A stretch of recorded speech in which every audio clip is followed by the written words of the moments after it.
今回は本要約、ビジネス書要約から感情を行動でコントロールするという一見逆説的ながらも非常に実践的な方法を解説します。多忙なビジネスパーソンでも短時間で要点を理解し、明日から使えるそんなフレームワークをご紹介します。感情をコントロールしたいなら、まず行動を変えること。この原則、直感に反するように聞こえるかもしれません。しかしこれこそが自分自身の状態を管理し、ビジネスの成果を高めるためのまさに鍵となります。今回は3冊のベストセラー、その要約を紐解きながら具体的な方法を明らかにしていきます。さて、最初の原則です。これは、オグ・マンディの著書、The Greatest Salesman in the World から導き出されます。この本が私たちに教えてくれるのは、行動と思考の主従関係をいわば逆転させるという非常に強力な視点です。ここで注目すべきは、強人は自分の思いを行動で支配するという一節です。これは単なる精神論ではありません。感情や思考に流されるのではなく、意図的な行動によって自らの内面をいわば能動的にコントロールする。これは極めて戦略的なアプローチと言えるでしょう。多くの人は左側の思いが行動を決めるといういわば反応的なパターンに陥りがちです。ですが、高い成果を出す人々は右側の行動が思いを作るという主体的な道筋を実践しています。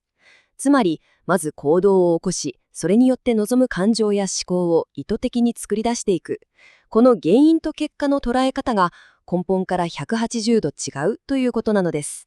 つまり、悲しいからといってうずくまるのでなく、意識して笑顔を作ってみる。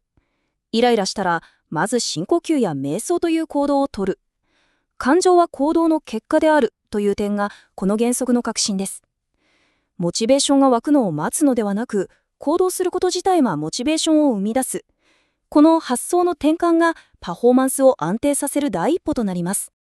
では、この行動が思考を支配するという原則を実際のビジネスの現場ではどう応用すればいいのでしょうか。その具体的な戦術について、肥大和孝の著書、君の代わりはいないと言われる人になるから学んでいきましょう。その戦術とは、形から入るということです。これは、思考や心といった内面を直接変えようとするのではなく、まず行動や姿勢といった物理的な形を整えることで内面を変えていくアプローチです。心を直接変えるのは難しい。しかし、行動という形は誰にでも今すぐに変えることが可能です。ここにこのアプローチの大きな強みがあります。この本では具体的な形として3つのステップが推奨されています。まず1つ目、姿勢を正す。人の話を聞くのにふさわしい姿勢をとるということですね。2つ目、表情を作る。心の中が不機嫌でも表向きは上機嫌な人を演じてみる。そして3つ目、目の前に集中する。とにかく今の仕事に打ち込む。これらはすべて内面がどうであれ、まず外面から変えていくという非常に実践的なテクニックです。そしてこの本には非常に重要な一節があります。転職を見つけるのは好きなことを仕事にした人ではなく、今の仕事を好きになった人だったのです。これは情熱ややりがいというものはどこか別の場所から探してくるものではないということを示唆しています。目の前の仕事に打ち込む、その行動の結果として後から生まれてくるものだということです。ここでもまず行動ありきという原則が貫かれています。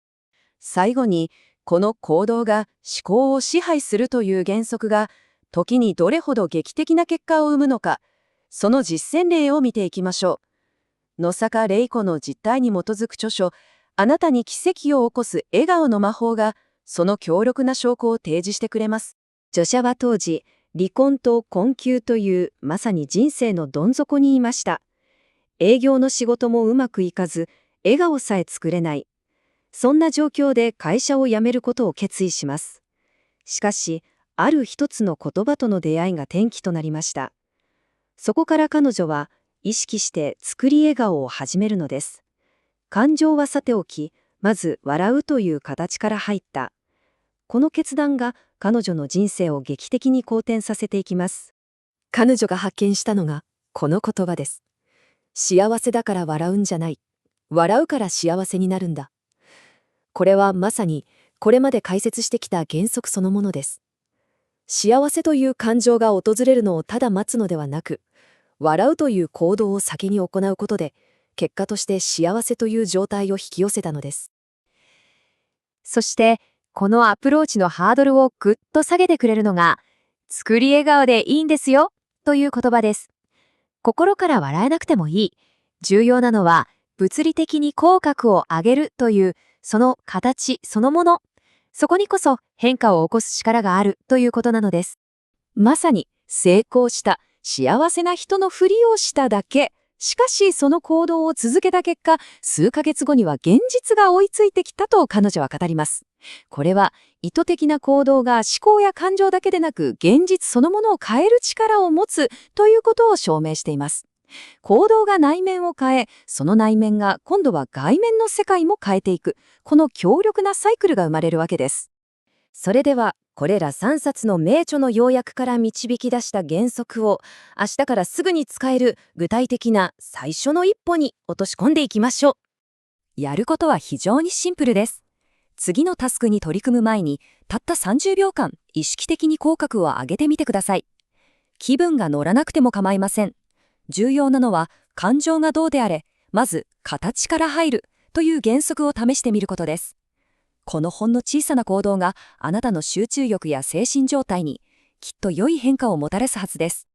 このように、複数の良質なビジネス書要約から、実践的な知識を抽出し、短時間で身につけられる解説を今後も提供していきます。今回の内容が有益だと感じられた方は、今後の配信を見逃さないよう、ぜひチャンネル登録と高評価をお願いいたします。